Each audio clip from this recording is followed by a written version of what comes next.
صاحب ایک گاؤں کے ایک صحابی اللہ کے نبی کے پاس آئے اور فرمایا اے اللہ کے نبی متی الساعہ، قیامت کب آئے گی؟ حدیث میں ہے کہ اللہ کے نبی نماز کے لیے جا رہے تھے، کوئی جواب نہیں دیا، نماز پڑھائی، سلام پھیرا اور پلٹ گئے، فرمایا من السائل، کون ہے سوال کرنے والا جو یہ سوال کر رہا تھا کہ قیامت کب آئے گی؟ صحابی کھڑے ہو گئے اور عرض کیا اے اللہ کے نبی میں نے سوال کیا تھا کہ قیامت کب آئے گی۔ اللہ کے نبی نے پلٹ کر کے ان سے سوال کیا کہ یہ بتلاؤ کہ ما اعددت لہا، تم نے قیامت کے لیے تیاری کیا کر رکھی ہے؟ وہ صحابی تھے، صحابی کے جو دل میں ہوتا ہے وہی زبان پر ہوتا ہے۔ صحابی نے کہا اے اللہ کے نبی ما اعددت لہا لا کبیر صلاۃ ولا صوم الا انی احب اللہ ورسولہ، اے اللہ کے نبی میرے پاس کوئی نمازوں کا پٹارا نہیں ہے، روزوں کا انبار نہیں ہے، لیکن ایک دولت میرے دل میں بس رہی ہے کہ میں اللہ اور اس کے نبی سے بے پناہ محبت کرتا ہوں۔ الحمدللہ رب العالمین والصلاة والسلام على سید الانبیاء والمرسلین وعلى آلہ الطاہرین المطہرین، اما بعد فقد قال النبی صلی اللہ علیہ وسلم ادبوا اولادکم على 3 خصال حب نبیکم وحب اہل بیتہ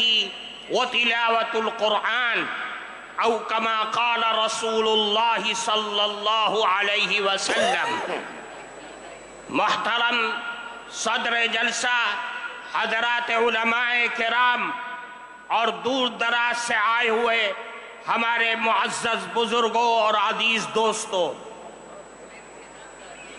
جمعیت علماء ہند کے تمام اغراض و مقاصد کو اگر کسی سانچے میں ڈھالا جا سکتا ہے تو 3 چیزیں نکل کر کے سامنے آتی ہیں جس پر جمعیت علماء کی یہ بلند و بالا عمارت قائم ہے: نظام تعلیم اور نظام تبلیغ اور اصلاح معاشرہ۔ اصلاح معاشرہ جمعیت علماء کے بنیادی کاموں میں سے ایک کام ہے۔ آج پورے ملک سے لوگ آئے ہوئے یہاں پر بیٹھے ہوئے ہیں، حضرت صدر محترم کے حکم سے جمعیت علماء ہند کی طرف سے اصلاح معاشرہ کا نظام چلایا جاتا ہے۔ آج اس مستند اسٹیج سے آپ سب حضرات کو اصلاح معاشرہ کے سلسلے میں وہ بنیادی نقوش دیا جا رہا ہے کہ جس پر چل کر کے اصلاح معاشرہ اور ملک کے اندر پھیلنے والے ارتداد کی ساری لہریں ختم اور خاک میں مل سکتی ہیں۔ وہ بنیادی چیز یہ ہے کہ اصلاح معاشرہ سماج اور سوسائٹی کے اندر بھلائی اور بہترین نسل انسانیت پیدا ہونے کا واحد راستہ یہ ہے کہ ہم سب مل کر کے اپنی اولاد کی صحیح اور شرعی اعتبار سے تعلیم اور تربیت کریں۔ اگر ہم اپنی اولاد کی تربیت صحیح انداز میں کریں گے تو یاد رکھیے سماج میں پھیلنے والی تمام خرابیاں وہ سب کے سب ختم ہو جائیں گی۔ اللہ کے نبی جناب رسول اللہ صلی اللہ علیہ وسلم نے ارشاد فرمایا ادبوا اولادکم علی 3 خصال، اے لوگوں اپنی اولاد کی تربیت کرو اور 3 عادتوں کی طرف متوجہ کرو اور 3 عادتیں ان کے اندر پیدا کرو۔ سب سے پہلی چیز یہ ہے کہ اللہ کے نبی نے فرمایا اپنی اولاد کے دلوں میں، ان کے ذہنوں میں، ان کے رگ و ریشے کے اندر बचपन ही से रसूलुल्लाह की मोहब्बत पैदा कर दो, अल्लाह के नबी की मोहब्बत पैदा करो और अपनी औलाद को बतला दो कि सब कुछ लुट सकता है, सब कुछ का, सारी चीजों का सौदा किया जा सकता है, लेकिन रसूलुल्लाह की मोहब्बत का सौदा हरगिज नहीं किया जा सकता है। अल्लाह के नबी की मोहब्बत, और ये बच्चों के दिलो दिमाग में इस चीज को बिठा दो कि रसूलुल्लाह की मोहब्बत हमारे ईमान की मेराज है, कमाल ईमान का मदार रसूलुल्लाह की मोहब्बत पर है। मेरे भाइयों, अल्लाह की नबी की मोहब्बत दुनिया और आखिरत की दौलत है। मैं आपके सामने एक अल्लाह के नबी की हदीस पेश करता हूं। तिरमिजी शरीफ के अंदर रिवायत है, एक साहब, एक गांव के एक साहब, एक सहाबी अल्लाह के नबी के पास आए और फरमाया, अरे अल्लाह के नबी, मतस्सा, कयामत कब आएगी? हदीस में है कि अल्लाह के नबी नमाज के लिए जा रहे थे, कोई जवाब नहीं दिया, नमाज पढ़ाई, सलाम फेरा और पलट गए। फरमाया, मनी साइल, कौन है सवाल करने वाला जो ये सवाल कर रहा था कि कयामत कब आएगी? सहाबी खड़े हो गए और अर्ज किया, अल्लाह के नबी, मैंने सवाल किया था कि कयामत कब आएगी। अल्लाह के नबी ने पलट करके उनसे सवाल किया कि ये बतलाओ कि मां आदत तलहा, तुमने कयामत के लिए तैयारी क्या कर रखी है? वो सहाबी थे। सहाबी के जो दिल में होता है वही जुबान पर होता है। सहाबी ने कहा, अरे अल्लाह के नबी, मां आदत तुलहा ला कबीर सलातिन वला सौमिन इल्ला अन्नी उहिब्बुल्लाह व रसूलहू। अरे अल्लाह के नबी, मेरे पास कोई नमाजों का पिटारा नहीं है, रोजों का अंबार नहीं है, लेकिन एक दौलत मेरे दिल में बस रही है कि मैं अल्लाह और उसके नबी से बेपनाह मोहब्बत करता हूं।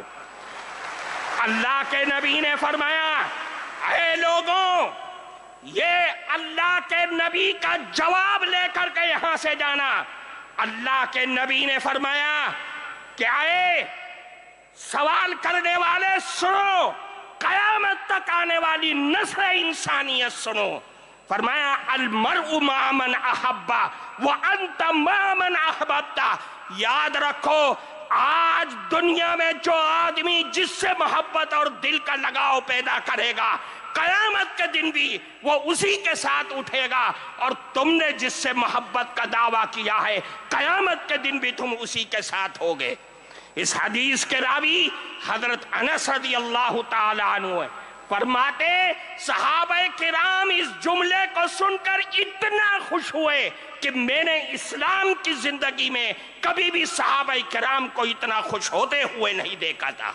मेरे भाइयों, रसूलुल्लाह की मोहब्बत हमारे लिए बुनियाद है। हम सब कुछ लुटा सकते हैं, लेकिन रसूलुल्लाह की मोहब्बत का जनाजा, उसका एक हर्फ भी अपने दिल से निकाल नहीं सकते, अपनी जिंदगी से निकाल नहीं सकते। फरमाया, दूसरी चीज, अहले बैत की मोहब्बत।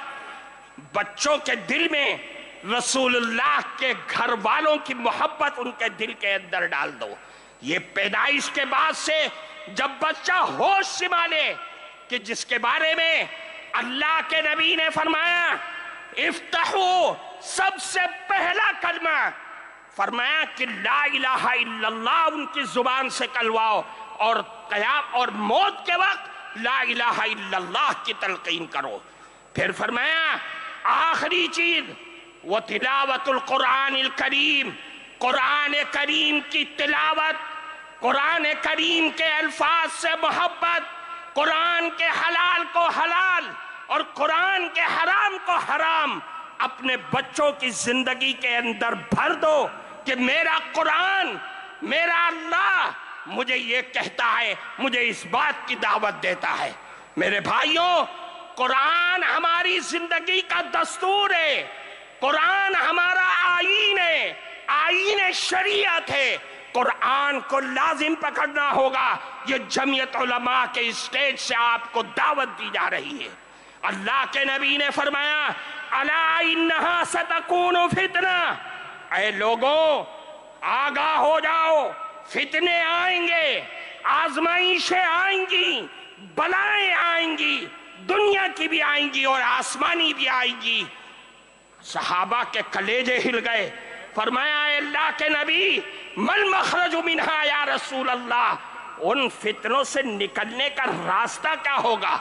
अल्लाह के नबी ने फरमाया कि कुरान है, कुरान है। क्यों?